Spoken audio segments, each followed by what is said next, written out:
Përshëndetje të dashur të shikues të televizionit të Shqiptarëve të Amerikës. Jemi këtu në këto ritakimet që ne kemi së bashku gjithmonë në intervista produktive me mesazhe të forta, me mesazhe të jetës personale dhe profesionale të shqiptarëve të suksesshëm këtu në Shtetet e Bashkuara të Amerikës, në diasporë, kur nuk janë të pakt numrat e shembujve të suksesit dhe një ndër to është edhe zotëria që kemi ftuar për sot, zoti Sami Zeka. Përshëndetje dhe mirë se erdhët në televizionin tonë në Alp TV USA, prej 26 vitesh në Amerikë. Një rrugtim shumë i gjatë, apo jo? Në të parë përshëndetje, faleminderit për ftesën dhe po, ka qenë një rrugë e gjatë, patjetër me shumë obstacles dhe në të njëjtën kohë me shumë gjëra të bukura që kanë krijuar jetën. Do atë që ta nisim në fakt fillimisht aty ku është edhe prejardhja, se sigurisht të gjithë kemi kokën pas, kemi lënë një histori dhe kemi krijuar një tjetër këtu. Doja të më flisni pak për prejardhjen, çfarë kujton nga vendi ku vjen, edhe si gjendesh sot që shkon pas kaq vitesh. Po, unë kam lindur dhe jam rritur në panarit të Korçës, është një fshat malor, por është ai fshat që më ka bërë ky që jam sot, më ka krijuar personalitetin që kam, qoftë i mirë apo i lig. Në njëjtën kohë dhe shoqëria që kam patur në fshat apo dhe në Korçë, patjetër ka është një pjesë e madhe e jetës time. Dhe akoma mbaj lidhjet, patjetër, vete po thuaj se çdo vit në fshat. Dhe mundohem të mbaj ato lidhjet sepse kam një nostalgji të jashtëzakonshme për jetën që kam kaluar atje dhe gjithashtu nostalgji për shoqërinë që kam atje, për njerëzit që u rrita me ta dhe njerëzit që më edukuan apo dhe njerëzit që i shikonja si dikush që desha të besha si ata. Kam mbajtur lidhje të forta dhe vazhdoj dhe besoj se do t'i mbaj derisa të jem gjallë lidhje të forta me atë. Po, sa herë kthehesh në panarit? Duke qenë se emigracioni është plaga, një ndër plagët kryesore sociale të historisë së Shqipërisë, si e sheh situatën? A janë të emigruar shumica, apo a kanë gjetur veten ata që kanë vendosur të rrinë atje? A ka një përparim, një përparësi dhe një zhvillim në jetën e panaritit? Në panarit vete shpesh, nëse bëhet fjalë për fizikisht, vete të paktën çdo vit. Ndërsa mentalisht jam gjithmonë atje. Qoftë kur fleja, apo kur kam kujtesat, ja vete shpesh. A ka përparime në panarit? Patjetër që kam parë, shumë përparime që kam ikur para 26 vjetësh, e shikoj ndryshimet. Shumë pak familje kanë ngelur tash atje sepse më të shumë të kanë ikur. Por ata që kanë ngelur e kanë krijuar një fushën e tyre me të cilën ata merren për të krijuar atë jetën e tyre dhe për të siguruar të ardhmen. Kush merr me blegtori, kush merr me bletari, po me bujqësi. Dhe pothuajse kanë marrë atë integrimin e tyre të cilën e kanë më konkret se sa ç'ishte kur në vitet 90 kur ta ka qenë dhe më vështirë. Më vështirë, po.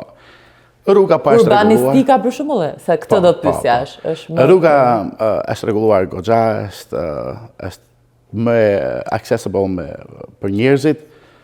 Edhe është një rrugë shumë e shkurtër për ta zesh nga Korça si kilometra në panarit, bëhet fjala për rreth 30 kilometra, por që kalon male të larta dhe një peizazh magjeps, kështu për mendimin tim është peizazh magjeps.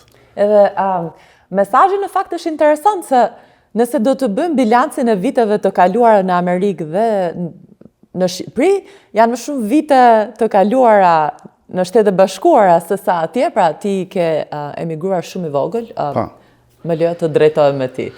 Pra ke qenë vetëm 21 vjeç, apo jo? Kur erdha në Amerikë isha 18. 18 vjeç, pra majoren i quajtur përsa i përket aspektit ligjor, por sido që tjetë, unë mendoj që njeriu nuk rritet të paktën derisa kalon emocionalisht, derisa kalon të 25-tat. Kështu që ka qenë absolutisht rrugtim i vështirë. Patjetër, ishte një rrugtim që kur e mendoj tashti që kaluar vite, e mendoj si e kam kaluar. Nuk besoj se nuk mundet të ta kaloja do tashi, por Perjada time është, ashtu si thash, nga një fshat ku puna fizike ishte shumë e dukshme që në fëmijëri, që në minoren, punë fizike me bagti, me blektori, ato ishin të fshatit dhe detyrimisht ato do benim. Kur konkurova për të ardhur në Amerikë, Amerika ka qenë një ëndër time që i vogël, por nuk e dija se se si do ta realizoja. Që ta realizoja e dija, po se si nuk e kisha në plan akoma. Kur konkurova në Athinë për të ardhur në Amerikë, ai momenti që e kam fituar ishte një moment që kam ndryshuar komplet jetën time. Për veten time ishte një moment që kam ndryshuar për shumë mirë, ndoshta për prindërit e mi nuk ishte moment I lumtur, se normalisht po, sepse ishte i vështirë, por nuk më të harroj dot kur atë moment. Kam ardhur si student me një vizë 6 muajorse dhe kam jetuar në një familje amerikane në Oklahoma. Që të vijen nga Korça apo dhe nga Panariti të vijen në Oklahoma ishte një culture shock. Janë dy botë të ndryshme. Nuk isha i përgatitur për realitetin siç ishte këtu, isha komplet jashtë teme, por jeta na bëri që të mësonim shumë shpejt sepse s'kishim më kohë. Mirë, dhe besoj që sfidat janë ato që na rrisin, kështu që mendoj që ti e kujton përveç se një rrugtim të vështirë dhe një rrugtim që të ka vletur. Edhe pse në fakt e përmendë që nuk je I bindur nëse do t'i riktheshe sërish të njëjtit rrugtimi, nëse do ta bëje prapë. Po ndonjëherë I kthehemi gjithmonë këtyre shprehjeve popullore shqiptare që çfarë ra njeriut edhe nuk e mbajt. Nuk e hoqi, po. Si do e kujtoje fillimin në Amerikë pas çdo gjë që le pas edhe si u gjende me familjen amerikane, se duhet theksuar që emigrimi dikur ka qenë komplet I ndryshëm nga ky çfarë përjetojnë sot të rinjt apo familjet, kur edhe u legjitimua pak më shumë me llotarinë amerikane dhe me green cardin, ku Korça mban vendin numër 1. Nuk e di, në fakt kjo marrëdhënia e korçarëve me Amerikën është shumë interesante. Duket në fakt se thon Paris I vogël, po u mendoj që Korça duhet të jetë një Amerikë e vogël. E vogël në Shqipëri, në Shqipëri. Ishte ashtu si ju thash, ishte një shak, kur edhe këtu më pritet një familje amerikane, jashtëzakonisht shumë rikpritës, por problemi ishte unë, nuk ishte ata. Problemi ishte që unë nuk isha I përgatitur për botën e jashtme sa priste në Amerikë.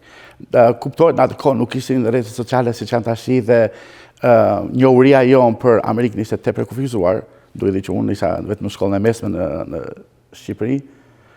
Dhe kishte shumë momente që unë nuk e dija se si të reagoja, sepse disa gjëra që ishin normale në Shqipëri nuk ishin normale në Oklahoma të Amerikës. Kështu që kishte momente që të duket vetë bulla, sepse nuk ishin shumë gjëra të papara, ne vishim mësuar me atë jetën familjare që ishte shumë tradicionale, ku mamaja gatuante çdo mëngjes. Kontrolluar, po. Që secili e dinte rolin e tij. Se duhet thënë që Amerika dhe jo vetëm në përgjithësi perëndimi njeriu e mëson më individualist, që secili bën ato tasks, pra bën gjërat që duhet bëj për veten e tij. Ndërkohë që në Shqipëri ne kemi përveç kulturës së mbyllur që kemi patur edhe për shkak të një sistemi të gjatë, mendoj që kryesisht familja tradicionale është që mamaja e merr timonin edhe kryeson në këtë. Edhe ne jemi thjesht pasagjerë. Po, ne pasojmë. Ndërsa këtu ishte komplet ndryshe, në vend që mamaja të më bënte mëngjesin, unë vija vërtet të shikoj se ku ishte mëngjesi, nuk e kisha iden fare. Dhe kam në kohë se pyesja maman amerikane që jetonja, dhe e pyeta për mëngjesin dhe herën e parë, dhe ku është mëngjesi? Më tha, free fair. Help yourself, eh? Po, help yourself dhe bëj gati. Duhet merrnin gjërat e ngrira dhe I fushnin në këtë mikroval, që unë mikroval isha parkur në Shqipëri në atë kohë, edhe thjesht duhet ta hajmë mëngjes. Ishte një moment shumë, ushqimi ishte momenti më gjë më e vështirë që ishte për mua.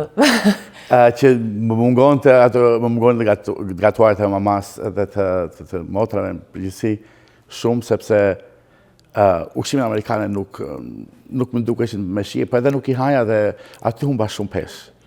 Mendoj që kjo është një vërtet që vjen dhe sot, se nuk ka asnjë të krahasuar gatimet shqiptare me Po, sot... kulinarin, po tani ka avancuar sepse mund të gjesh dhe gatime shqiptare në Amerikë. Kanë ndryshuar shumë që në 25-26 vite fundit, kështu që kanë evoluar dhe Shqipëria ka evoluar qoftë me ushqimet, qoftë edhe me rrjetet sociale, kështu që njerëzit janë shumë herë më të ditur sa që ishim të një moshe në vitet 90. Informacioni i kufizuar i lë njerëzit pak më të mbyllur në aksesin e vijshmërisë së jetës, ndërkohë që sot ka informacion. Sot edhe duhet të përzgjedhësh informacionin se cili është i saktë. Ata dinë më shumë në Shqipëri se çfarë ndodh në Filadelfia të ku jetoj unë, se çfarë se di unë, sepse i shikojnë shumë këto lajmet për Amerikës. Në kohë reale. Po, domethënë ai ushqimi ishte gjë më kryesore që pati një ndryshim dramatik me ardhjen time në Amerikë. Dhe e dyta ishte që njerëzit nuk të afronin shumë, sepse isha i huaj. Përveç se familjas amerikane kuptohet ajo që ishin tepër të mirëpritur, por gjëja tjetër ishte që më mungonin shumë shokët në Shqipëri, familja. Nuk kisha asnjë komunikimi në atë kohë, nuk kishte as rrjet sociale, as të celular. Edhe vuaja këta shumë për brenda. Ditën ikja në shkollë, po natën e kisha mendjen vetëm andeja. Është ajo faza homesick, që quhem që e përjeton emocionalisht edhe në përlotje dhe në këtë dramën që njeriu ka me veten, a bëra mirë që lash vendin edhe të gjitha kujtimet. Këto mendime të gjitha kanë kaluar me qindra herë në mendjen time dhe isha në një anë mënyrë ishte mirë që nuk ishte rrjetet sociale sepse nuk më shikonin prindit, domethënë atë mërzin dhe ta përjet. Po, vështirësi që kaloja këtu dhe ishte gjë e mirë sepse ata mendonin kisha dalë në Amerikë dhe nuk e dinin të këqijat dhe të ato vështirësi që kalojshin këtej. Patjetër shkolla për mua ishte më lehtë shkolla e mesme këtu se sa që ishte në Shqipëri. Shqipëri ishte më vështirë dhe dola me rezultate shumë të mira. Por e keqja ishte që vizën e kisha vetëm për 6 muaj, do të kisha në Shqipëri. Edhe në vizë e kisha me të stampuar që për 2 vjet nuk duhet të riaplikoja për vizë, duhet të kisha në Shqipëri. Atëherë çfarë bëra, unë vajta në Kem, vajta të universitet dhe u thash atyre për të futur në universitet. Normale, këto nuk ishin rregulla që unë i dinja, sepse kishte procedura që duhet të ndiqja, po unë nuk i dinja këto gjëra dhe thjesht i kam kërma atje, thash dua të konkurroj.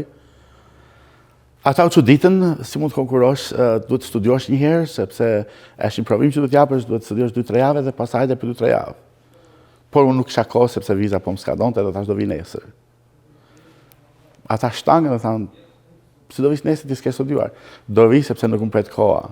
Edhe ashtu bëra, vajta dash provimin, me kam në kohës e fitova atë provim dhe më shtym vizën, sepse viza ishte vetëm 6 muaj. Këmbgulja, pra, një tjetër mesazh që marrim edhe që është rëndësishëm në çdo kohë, pak rëndësi ka se sa evolon teknologjia, këmbgulja për të arritur gjërat. Domethënë hard work pays off. It always does.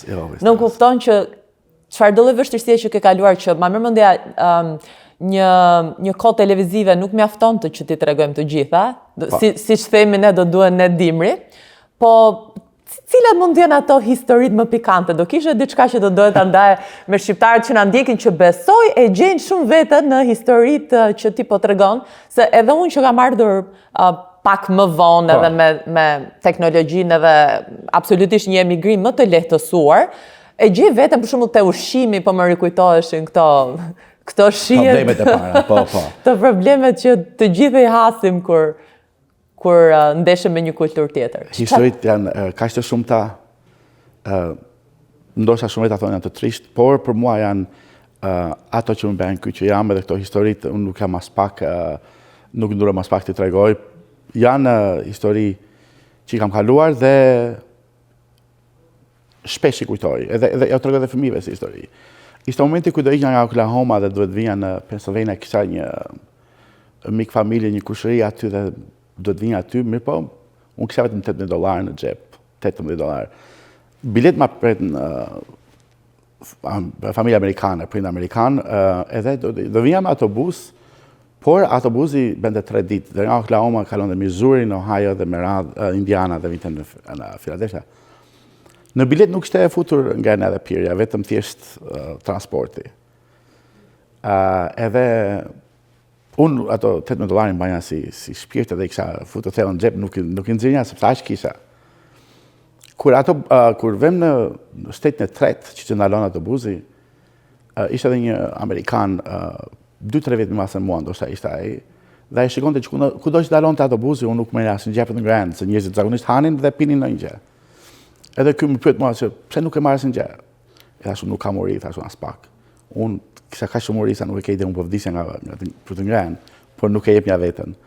Atëherë në stapin tjetër ky individ vajte mori një patatin dhe një Coca-Cola më mend se tash. Edhe ma dha, kur e pash po vikte drejt me, nuk besoj që kishte marrë për mua, se unë edhe më tha mua kesh për ty, tha unë mora dhe një unë dhe kesh për ty. Unë desha ti desha në qafë ati sepse isha kaq i gëzuar, por e falenderova patjetër dhe me ato patatin dhe me ato Coca-Cola kam jetuar desa në Philadelphia për 3 ditë. Ishte edhe ka qenë dhe rrugë gjatë. Rrugë gjatë, po, sepse autobusi ishte në shumë vende të Amerikës. Që në momentin ku më la autobusi ishte në qendër Philadelphias dhe kushëri tim më priste në Northeast, në Philadelphia dhe në Verilindje, edhe kështu që duhet porosisja taksi me patjetër. Po, keqja ishte atë nuk kisha as GPS, do nuk kisha as celular, unë thjesht adresën nuk kisha i personit dhe do t'i vinja në shtëpi. Taksit kishin një meter që tregojnë sa dollar stripi dhe kur e kalovi $8 që unë isha akoma larg shtëpisë. E tash po mendoja se çfarë do bëja se s'kisha lek. Desa vajtëm tek vendin e taksia dhe ishte rreth $26 pak. Unë i lasë $9 aty dhe kam marrë çantë vogël që kisha dhe i kam e vrap. Edhe ai taksixiu më ndoqi. Më ndoqi sepse s'kisha lekë tamam. Mi po atëherë isha tepër i dobët dhe isha shpejt. Edhe ika, ai më ndoqi deri në far vendi dhe nga që kishte lënë makinën ndezur, edhe u kthyer prapë në makinë. Unë vazhdoj të ikja akoma sepse dija se po më ndishte ai dhe gjeta një verandë, dek që i thonë, edhe u futa në të dekut, duke fshirë më kishte zënë gjumi pastaj. U zgjova në darkë pas 7-8 orësh. Edhe kisha akoma frikë se më ndishte ai person, po isha me fat ai iku. Kur i dëgjon në fakt duken se histori filmi, por ti ke përjetuar edhe këtu kuptojmë që filmat marrin gjithmonë një nisë nga kur realizohen. Edhe janë për një emigrant, edhe se mendoj që duhet ta ndajmë këtë me emigrimin e kohës së para teknologjisë dhe pas teknologjisë, se siç e përmende, është shumë ndryshe të kesh një telefon edhe të thuash hajde se po gjendem në vështirësi ose të kesh një GPS dhe ta dish vendodhjen. Dikur kam dëgjuar që njerëzit funksiononin dhe me hartë, gjë që për brezin e ri kjo është pa imagjinueshme. Jashtë normalitetit. Në fakt detaje shumë emocionale kur po i përmendje, që emigrantët në përgjithësi kur kujtojnë lidhjen me vendin e tyre, por lidhjen me statusin ekonomik dhe statusin social në një vend tjetër, mendoj që duhet jenë ndër popujt më krenar dhe kemi demonstruar dhe që jemi ndër popujt më punëtor, sepse të vish nuk mendoj që është nga zero, në përgjithësi shqiptarët kanë ardhur minus. Minus. Jemi popull i vuajtur shumë, dhe kjo ndoshta na bën që të punojmë më fort dhe të marrim dhe risqe të tejkaluara. Unë kur isha në fshat punoja në mal me dru me babain, edhe ishte një lodhje e çmendur. Të punosh dru për të qitur dhe isha në 13-14 vjet isha atë. Edhe minore. Edhe gjithmonë këto vuajtet këtu i kalova më shpejt. Sepse kujtuar që nuk dohet të shkoje back. E dija që më prishte. Të shkoje në pikën ku ishe. Po. Në qoftë se nuk do kisha vojtur, nuk besoj se do kisha ndërtuar në Amerikë në ato kohë dhe do kisha bërë gabimin më të madh. Dhe mendoj që të gjithë shqiptarët e mendojnë këtë gjë, po motivacion shumë e rëndësishëm është kur njeriu vuan, se njerëzit më të suksesshëm janë ata që kanë vuajtur. Asgjë nuk vjen lehtë në jetë. Absolutisht. Nëse nuk struggled. Të shkojmë pak të fokusohemi te shkollimi, që ishte rrugtimi kryesor dhe ai që të mbajti dhe më mbërthyer, edhe synimi që ti pate për ardhmen tënde në Amerikë. Pra doje që çfarë shoh shumë interesante në këtë histori, kur mund të ketë edhe shumë histori të tjera që e gjejmë veten nga shikuesit që po na ndjekin, është që ke dashur të bësh më shumë se sa jeta që të është ofruar, se sa prindrit, dhe ky është një realitet që në përgjithësi për një Shqipëri të vuajtur dhe një Shqipëri të mbyllur dhe një Shqipëri që nuk ka qenë e arsimuar për shkak të situatës ekonomike që ka patur, familjeve është dashur të punojnë, kishe këtë stimën për të shkuar lartë dhe për të kërkuar ndaj vetes, për ta sfiduar veten. Si kanë qenë këto challenges, sikur se do thonë amerikanët, duke filluar që nga viza studentore që morë dhe na e tregove deri më tani, po regjistrimi në shkollë, dega për të cilën zgjodhe, ne nuk e kemi përmendur deri tani, po është një avokat shumë i suksesshëm që e kryen profesionin denjësisht në Shtetet e Bashkuara të Amerikës sepse ka licencë federale, por kryesisht është i vendosur në Philadelphia. Ka qenë jo një challenge, ka qenë shumë challenges. Si çdo njëri tjetër dhe unë kalova vështirësitë e mia, si çdo emigrant, këto vështirësi janë të zmadhuara jashtëzakonisht shumë. Në atë parë unë e dija një gjë, në time që desha të bësh avokat. Por, se si do të arrinja dhe atje, këte nuk e kisha figure out akoma, dhe nuk e dinja akoma. Dhe ndoshta shpesh herë nga vështirësitë e shumta, më duke sikur ajo endër do mbyllesh me aq. Por, kur momenti ishte që unë bija në tokë, e doja ta gjej një mënyrë të ngresha prapë lart. Problemet me dokumentat, me pagesat, se pagoja në shkollën jashtëzakonisht shumë, si student kombëtar pagoja 3 herë më shumë se amerikanët, më duhet punoja jashtëzakonisht fort, 16 orë në ditët, kamarier kam punuar me vitet të tëra, dhe vetëm që të kisha mundësi të paguaja edhe shkollën. Vazhdova shkollën të Temple University në Philadelphia, për criminal justice dhe për histori, do dhe mora 2 degrees, majors që të tunë. Dhe aty isha me fat që u lidha dhe me disa, zëmës në criminal justice, me disa avokatë tjerë që më këshillon ose pyesja, kisha shumë connections. Po, connection, po kisha shumë pyetje për ata dhe ata më jepnin shumë njohuri si funksionon në Amerikë.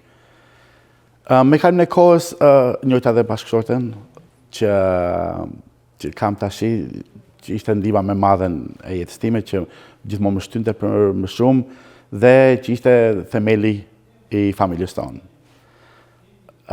Deri atëre kam jetuar me shumë shqiptar dhe kam bërë lloj punësh, menaxher në një restorant, kamarier, edhe gjithsesi gjenja atë kohën për të studiuar sepse gjithmonë nuk kam dashur të bëj punë fizike.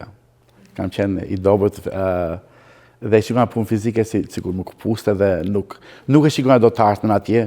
Dhe edhe në Amerikë në ndërtim nuk mund të punoja dot, e provova një ditë dhe e pash ishte e vështirë. Nuk isha unë për atë punë sepse nuk e bëja dot. Edhe prandaj vendosa shkollës sepse i kisha gjithmonë frikë punës fizike. Edhe ajo më shtyri që vazhdova shkollën. Pra paralelisht me shkollën, ka patur një ndryshim rrënjësor në jetën tënde, ti njohe gjysmën tënde dhe në të njëjtën kohë dhe krijove familjen e shëndetshme që ke sot bashkë me 3 fëmijë, apo? Po, 3 fëmijë, po. Mund na tregosh pak gjithashtu si u gjend një emigrant, gjithashtu një djalë që mundoi nga të gjitha krahët të hapte shtigje të reja, edhe një dashurie, që nuk ka me sa folëm pak në Prapa Quinta, nuk ka qenë shumë e lehtë në fillim.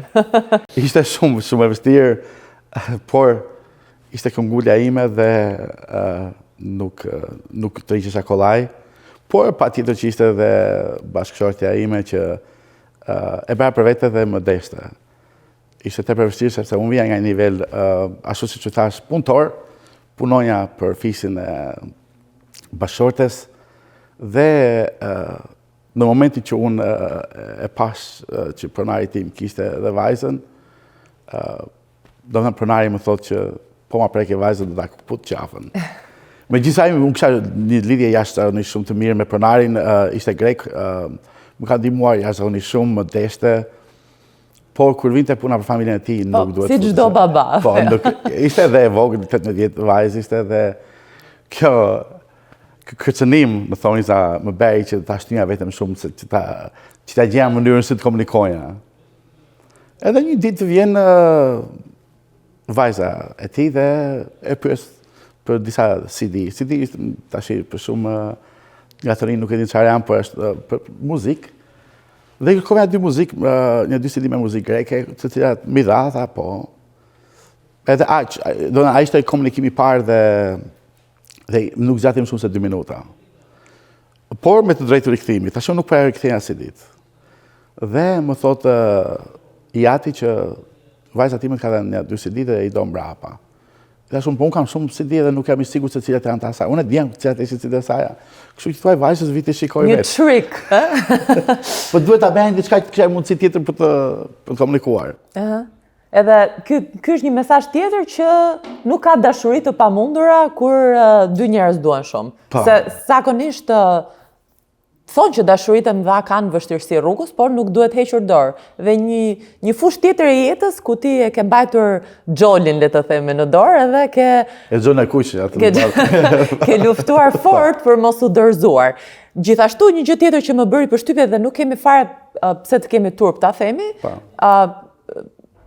Zonja, që është edhe bashkëshorte e është me kombësi greke. Dhe unë mendoj që nuk ka ndasira, Amerika i ka bërë të mundur që të ketë bashkime shtetesh në dashuri, pa urrëtie që ka sjell politika ndër vite.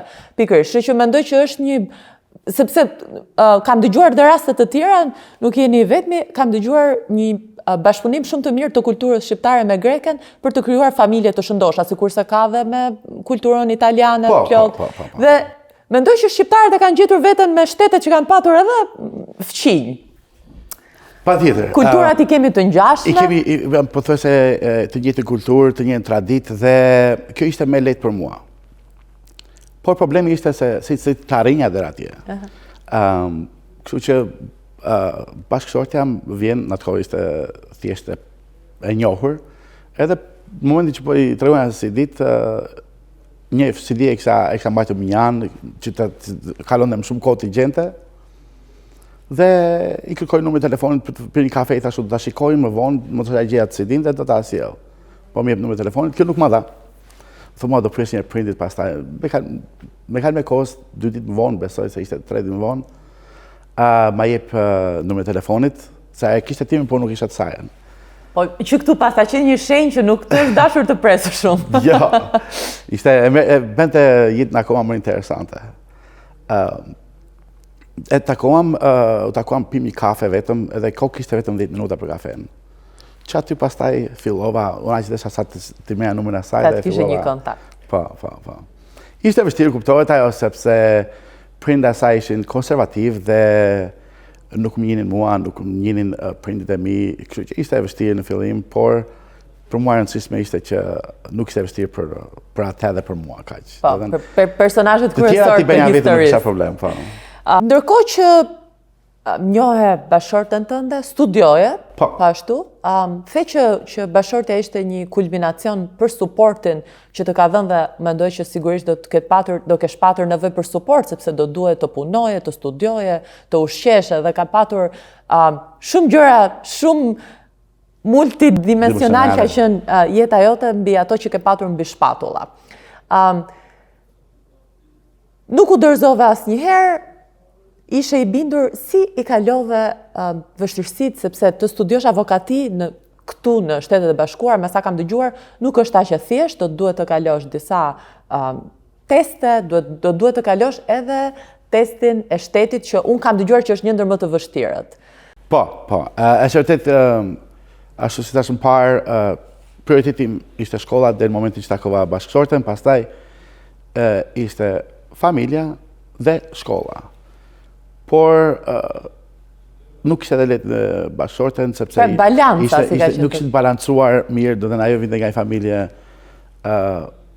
e konsoliduar dhe do të thënë të ardha të mira, ndërsa unë isha komplet e kundërta, isha një student që me zjarrje të paguaja shkollën dhe me vështirësi të jashtëzakonshme. Këto balancimet ishte pamundur për mua që t'i bëja, që të arrinja në nivelin e saj, por unë do luftoja, do në disa të kisha mundësi, që dhe ajo mos ndjesh keq, por edhe vetë mos ndjesh shumë keq. Më kujtoj një rast për Pashkët dhe për herë të parë takonja prindit e saj në shtëpi. Edhe më fton bashkëshortë atëherë ishim vetëm thjesht të njeheshim shoqëri dhe ishim pothuajse të fejuar dhe kur vetë të shtëpia saj ishin të gjithë grekët, se ishte Pashkët, ishin festat më mëdha që festonin. Dhe unë kisha një makinë që çdo derë kishte ngjyrë tjetër, sepse ishte goditur kaq herë dhe mezi e rregullonja, sepse nuk të ardhat ishin të pakta, unë pagoja shkollën. Edhe më ka vite vërtet zor edhe nuk disha të parkoja aty afër ku kishin makinat luksoze dhe aty dukesh si makina e Mr. Beanit, kupton. Kështu që parkova në çik më tutje dhe u futa brenda, takova të gjithë grekët njerëz, të gjithë familjen, një familje shumë e madhe, edhe ishte momenti që do iknja. Aty ishte problemi sepse po binte shi. Të gjithë grekët kishin dalë aty në verandët, aty afër ku ishte makina time dhe kush pinte cigare, kush kishte dalë, të gjithë kishin sut nga unë sepse isha i vetmi shqiptar dhe ëndër që po vinte në familje dhe më duhesh të ikën se isha në punë. Por nuk iknja dot se binte shi dhe ma nuk më punoni fshirëset e xhamave të makinës. Nuk desha ta shikon ata që nuk më punoni fshirëset e xhamave të makinës dhe prita edhe pak, mirë po shiu po bindem shumë. Atëherë më ndusja më thotë mirëpafshim dhe takojmë aty për jashtë dhe më preca vetë në makinë. Mirë po nuk shikoja se binte shumë shi dhe nxjerr dorën nga xhami dhe po mundoja të lëvizja fshirëset e xhamave. Ishte një moment të vështirë dhe të gjithë ata grekët po qeshnin, edhe unë ndjeva keq thashun, ndoshta kjo është herë fundi që ta takoj dhe këtë vajzë, sepse ishim shumë në nivele të ndryshme sociale. Por që Zotit ajo nuk e kishte problemin, nuk ishte materialiste dhe nuk shkonte fare të gjëra dhe vazhdon lidhjet. Po në të njëjtën kohë, konsistenca jote ndër vite besoj që ka vërtetuar grekëve dhe jo vetëm, të gjithëve që mund të ke pasur shoqëri, që ti nga një makinë që e lëvizje me dorë, pate një stat tjetër edhe krijove familjen me atë vajzën që dikur mund të duke edhe një ëndër e largët. Po, është vërtet, do të thënë, I overreached, do të thënë, në bazë të atë mundësive që kisha unë, por it worked out. It worked out dhe jam shumë i gëzuar, patjetër pa mbështetjen e madhe që kam patur nga bashkëshortja dhe familja saj, patjetër nga familja time, diskutohet ajo, por nuk mund të isha ky që jam sot. Dhe jam tepër mirënjohës për mbështetjen e komunitetit patjetër për çdo gjë. Do ta ndërlidhim me komunitetin gjithashtu, po mund na flasësh pak konkretisht për aspektin profesional, konkretisht ti e lëvron profesionin e avokatit për çështjet civile dhe kryesisht je për injuries, apo jo? Po, për injuries për të dëmtuarit dhe mbrojtje të dëmtuarit. Ashtu si thash, ishte një rrugë e gjatë për të mbaruar juridikun, por e mbarova, e fillova në Boston, të Massachusetts dhe e mbarova në New Jersey.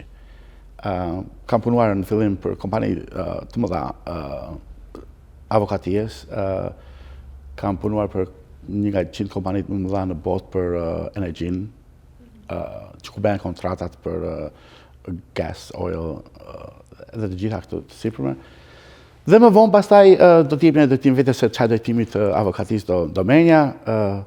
Punova për një nga oldest law firms in the United States, që ishte më e vjetra, dhe bënim personal injury, do të thënë ato catastrophic injuries, aksidente mëdha, dhe aty ndjeva vetëm më se në çdo aspekt tjetër që kam punuar më parë, dhe më pëlqente, domethënë,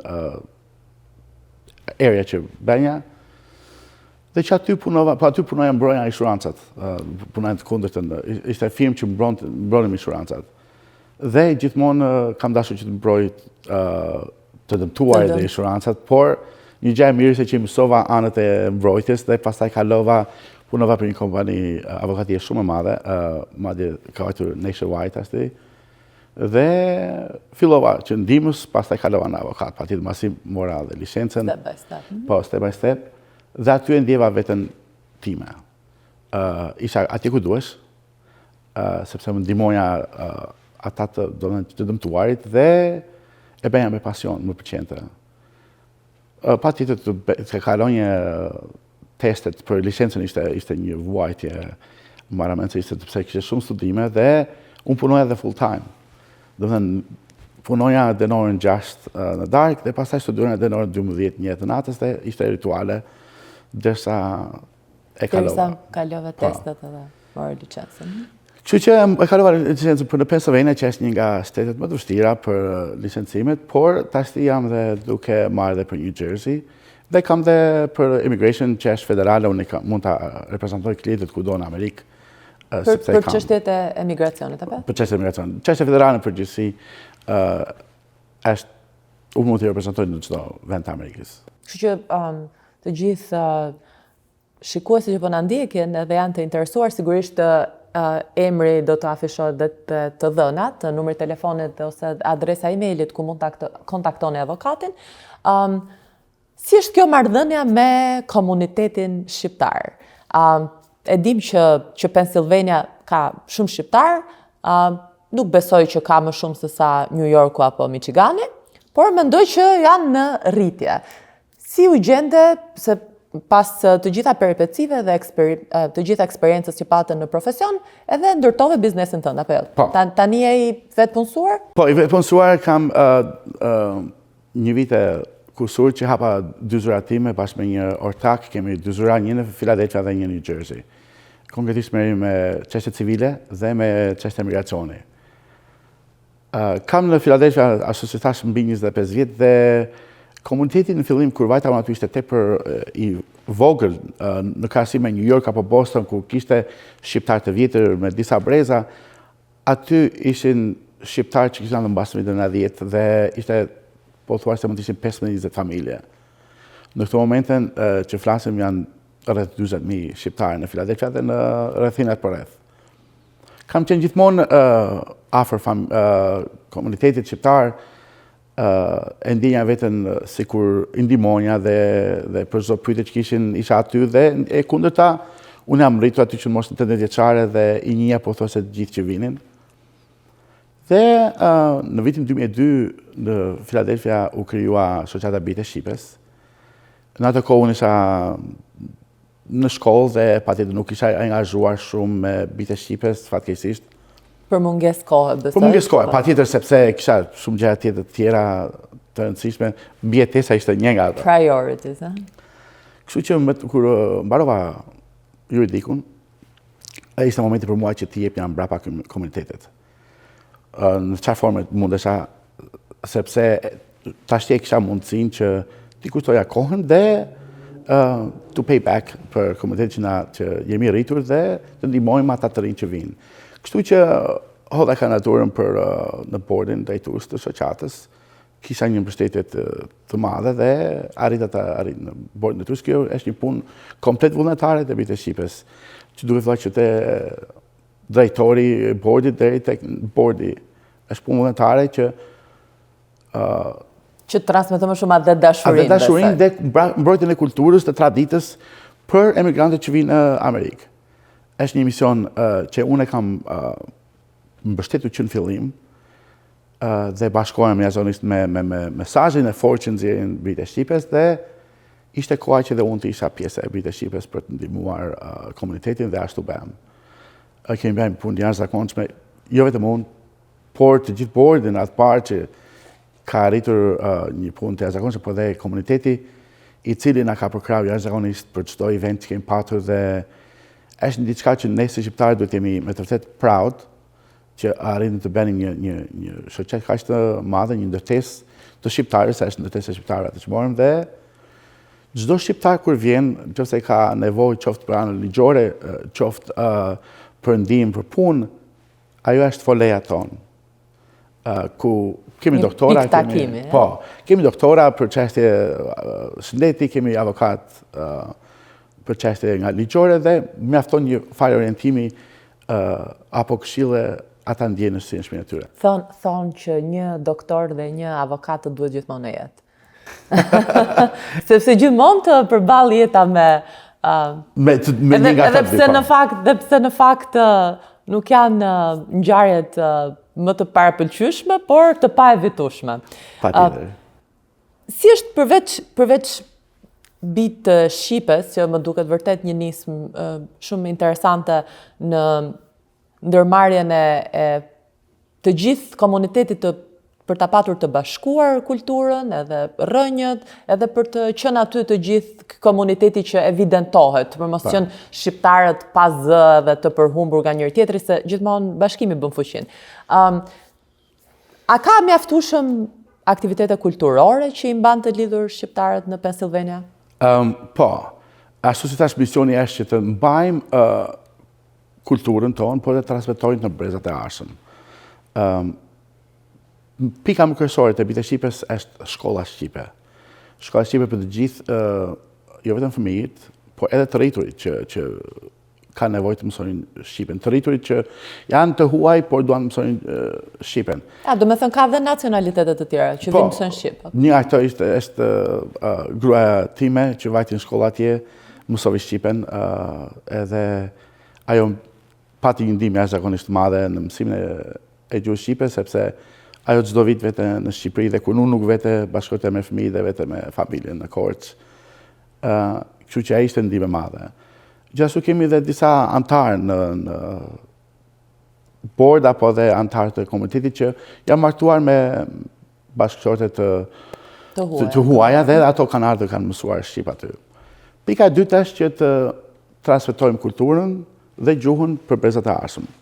Përgatisim shumë aktivitete, qoftë në parqe me ato ushqime tradicionale që kemi nga Shqipëria, me lojra tradicionale dhe... Do me thënë like festivali i gatimit, e kulinarinë e përfshini, po qëndismat ose punën me dorë, do me thënë, shkoni dhe më në detaje, apo vetëm te gatimi dhe te kënga, për shembull? Po, te gatimi, te kënga, te lojrat, te vallet, kanë sjellë disa vajza, kanë sjellë dhe të qëndisura, që neve i ekspozojmë dhe në shkolla. Dhe bëjmë aktivitete qoftë për festën e nënës, për festën e babait, mbylljen e shkollës, fillimin e shkollës, festat e çlirimit, e kështu me radhë vitin e ri, kemi goxha festa që mbledhin komunitetin. Në vitin kalendarik. Do me thënë pas keni, sepse Mother's Day, Father's Day, edhe mbyllja e shkollës po vjen, pas keni disa organizime që e mban komunitetin të bashkuar. Si është interesi i Amerikanëve? Pra, a keni mjaftu, apo vetëm qëllimi është që të jenë shqiptarët të pranishëm, keni mjaftueshëm aksesibilitet edhe nga komunitetet e huaja? Patjetër, të gjithë janë të ftuar të vinë, kemi një përbërje të madhe shqiptarësh, por kemi dhe të huaj. Edhe antarë madje që paguajnë antarësimin, i kemi të huaj dhe e shikojnë një mënyrë shumë të mirë për trashëgimin kulturore dhe letrare tek fëmijët, sepse neve kemi dhe shumë shkrimtarë në shoqat që promovojnë librat, që i shesin librat ose që i japin dhurat librat. Kështu që është një Shqipëri e vogël mes Filadelfias. Edhe në mënyrën se si po shkon, se duket sikur tranzicioni shqiptar zgjati më shumë se i çdo shteti tjetër. Edhe po zgjat akoma. Pikërisht, është e rëndësishme sepse në bilancin e raportit të popullatës, fatkeqësisht më shumë shqiptarë janë jashtë kufive se sa brenda. Nëse ne nuk mbajmë traditën, kulturën, Shqipëria një ditë nuk do të ekzistonte më, se duhet paramenduar që brezat e dikushën të gjyshërve, çfarë janë absolutisht ata që mbajnë më me dinjitet, mendojnë, kulturën edhe rrënjët, nuk do jenë përgjithmonë. Kështu që nëse nuk e pasojmë tek brezat pasardhës, ndoshta një ditë do të jetë vetëm një gjuhë robotike, kështu që është shumë e rëndësishme mbajtja dhe transmetimi te brezat. Jam 100% dakord dhe prindit tanë e bën detyrën e tyre e kaluan tek ne, është detyra jonë që ta kalojmë tek të ardhurit tanë. Kështu që e shikojmë si detyrën tonë personale dhe adhetare që në shërbimin e vendit tonë. Ne jemi këtu ku jemi sepse kemi atë vend. Kështu që ajo është pjesë e jetës tonë dhe asnjëherë nuk do ta mohojmë, por përkundrazi duhet jemi krenar që kemi ardhur nga ai vend dhe jemi në këtë vend. Ta që jemi. Po. Dhe një ndër komunitetet që sot njihet më për mirë, sepse duhet ta themi, në përgjithësi shqiptarët e kanë nisur emigracionin, ndoshta jo në Shtetet e Bashkuara të Amerikës, po Italia dhe Greqia kanë patur raste jo të mira për emrin që është lakuar nga shqiptarët. Absolutisht që ne jemi popull shumë punëtor, për arsyet X apo Y faktori, shqiptarët jo gjithnjë kanë bërë në historitë e fillimit, ndoshta jo jehonën më të mirë. Por mendoj, sot edhe kur flas dhe përballem dhe unë vetë, sot kemi një emër shumë të mirë, kemi një emër që njihet tashmë. Tashmë e dim where is Albania, se në fillim duhet ja shpjegoje. Këtë, po, është vërtet dhe kur Të bën të ndihesh krenar sot duke qenë se 26 vite më përpara ndoshta as nuk e dinin ku i binte Shqipëria. Shumica, po mos them 99% të jo vetëm të amerikanëve, po të gjithë që takonin në Amerikë nuk e kishin idenë se ku ishte Shqipëria ku ardhur. Dhe mundoshja të tregoja këtu është Italia, këtu është Greqia, këtu është Shqipëria. Dhe ta theshin, si ka mundësi që nuk kam dëgjuar një herë, kam dëgjuar për Greqinë dhe për Italinë, por Shqipëria për historinë e vetë që të gjithë e ndim ishte tepër i mbyllur. Edhe një vend i vogël gjithashtu. I vogël, por dhe i mbyllur. Ishte i izoluar komplet nga të huajt. Ajo është damka që e la, besoj, në regres më shumë. Edhe ka lënë shumë kohë mbrapa. Kështu që më vonë në Evropë kishte reputacion jo të mirë të vijë nga Shqipëria, por besoj se në 10 vite fundi ka ndryshuar, sepse e kam parë që ka njerëz jashtëzakonisht shumë të mirë, mikpritës, punëtor nga Shqipëria, dhe nuk do të lesh 2-3 mall që të kalbura që të prishin të gjithë mallën. Kështu që reputacioni ka ndryshuar për mirë dhe gjithmonë, ndërsa përpara shumë shqiptarë theshin ja mos e grek ose italian kur vinin.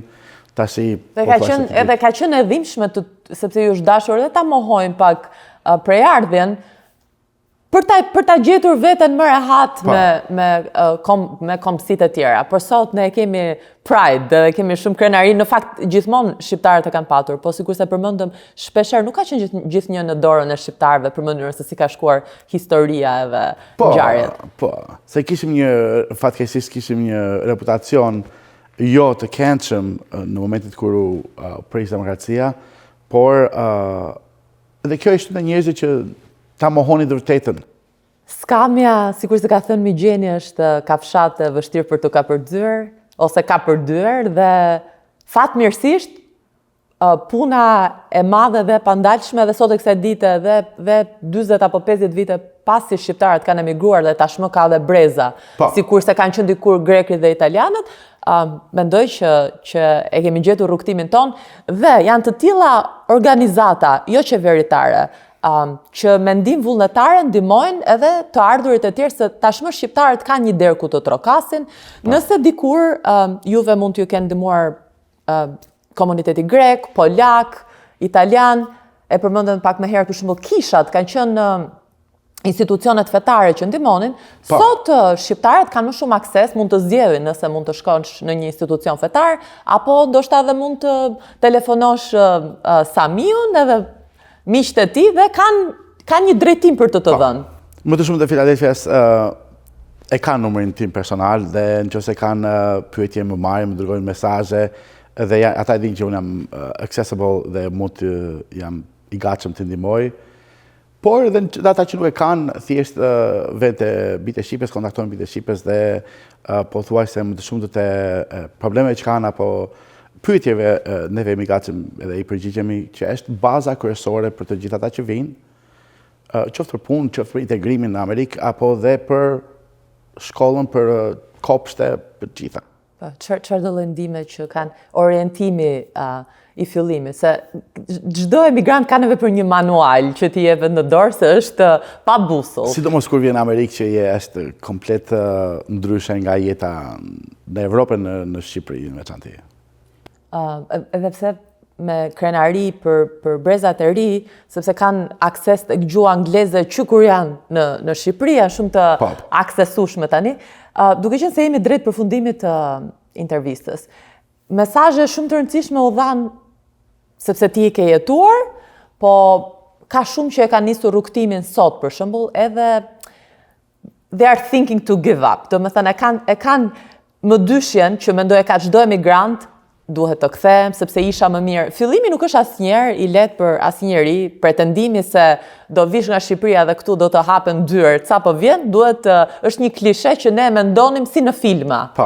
besoj që e ke hasur me shqiptarët që e ke takuar më vonë, që kanë patur idealin mbi Amerikën, më shumë se që në fakt Amerika është në të vërtet për shkak të sakrificave, jo për shkak të oportuniteteve që t'jep. Çfarë mesazhi do kishe për t'u dhënë këtyre emigrantëve që e nisin sot dhe thonë, jo, unë do kthehem të punoj në zyrën ku isha, sepse nuk kam ndërmend të bëj kaq shumë punë brenda ditës. Jo vetëm që kam takuar persona që mendonin kisha të vizion të Amerikës që do vini këtu dhe do gjatë do ishte... Me pjatë floriri. Unë e kam kaluar vetate, sepse unë ashtë të dinja dhe vetë ku erdha.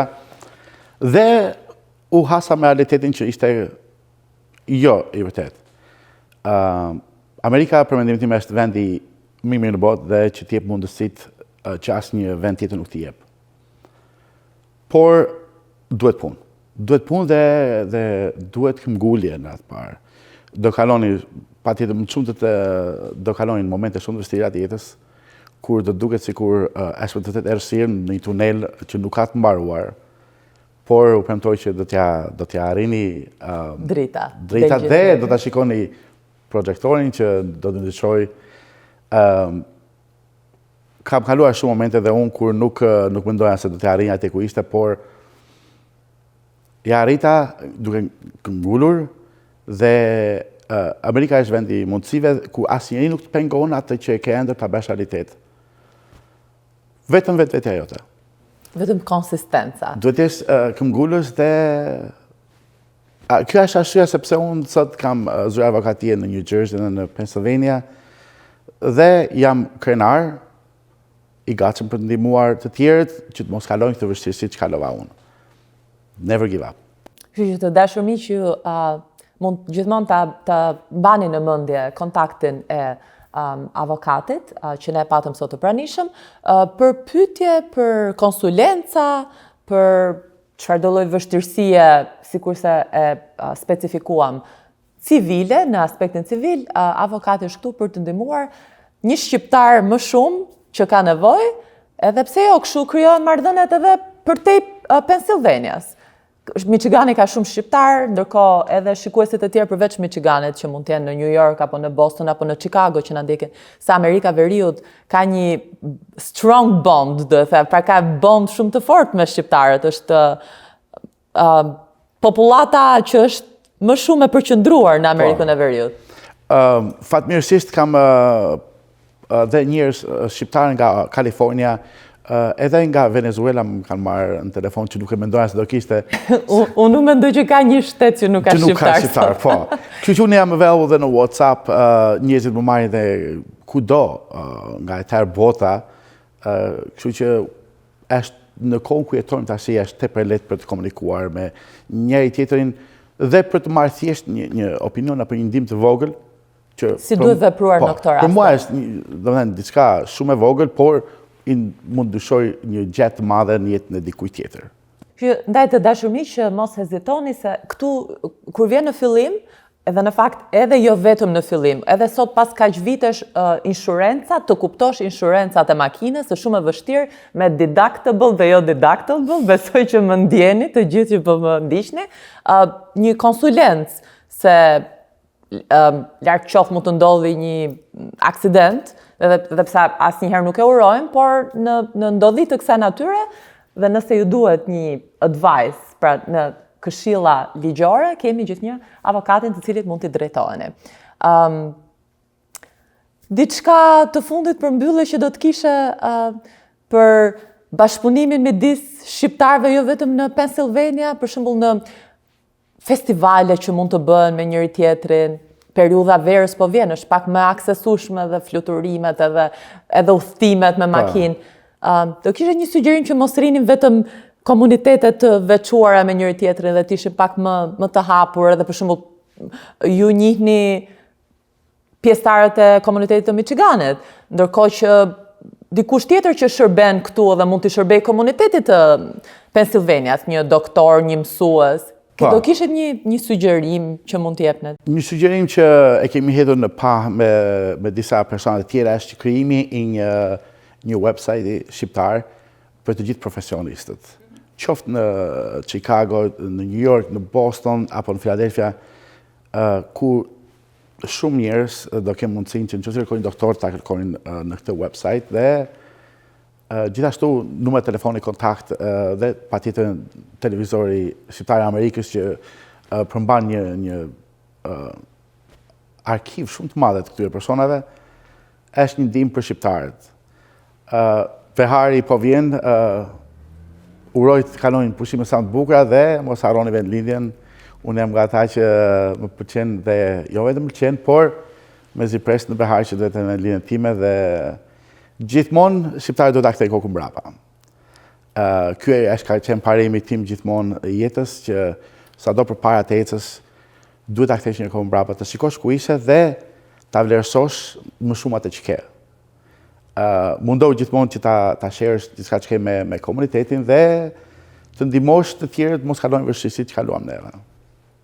Mendoj që mesazhe shumë të forta dham me këtë intervistë që sa ishte drejtimi profesional, në të njëjtën kohë ishte edhe personale, sepse kur flasim për emigrantët, nuk mund të ndajmë personale nga profesionalja, se nis çdo gjë nga personalja, nga disiplina që ka patur absolutisht zoti Sami, që e kishim sot edhe ndau me ne të gjithë eksperiencën aq sa mund të ndante, se sikur se tham janë shumë më shumë, ju mund ta keni gjetur veten. Konsistenca, mos harroni asnjëherë nga vini, gjithmonë koka duhet kthyer pas për ta kuptuar cila ishte pika zero, edhe sado larg që të shkoni, besoj që mesazhi ishte jini njerëzor. Mos humni njeriu. Unë do të falenderoja shumë për intervistën e këndshme, për çdo gjë që ndavëm me ne, do të uroja shumë suksese në profesionin tuaj, është shumë mirë kur takojmë shqiptar të suksesshëm, edhe mbi të gjitha shqiptar të vërtet që ja u sheh bujarin dhe fisnikërinë në sy. Shumë faleminderit për intervistën. Shumë faleminderit, ishte kënaqësi dhe uroj një shikim të këndshëm dhe vetëm suksese dhe shpresoj mos e kesh nevojën për neve, po jemi aty nëse e keni. Faleminderit të dashurmish që qëndruat me ne në këtë kohë televizive, në intervistën që kishim përgatitur për sot me avokatin e suksesshëm që operon në Pennsylvania, zotin Sami Zeka. Do t'ju lëri takim sigurisht në intervistat të tjera. Ju vazhdoni që qëndroni me Televizion Shqiptarëve të Amerikës. Deri atëherë, faleminderit për vëmendjen. Mirupafshim.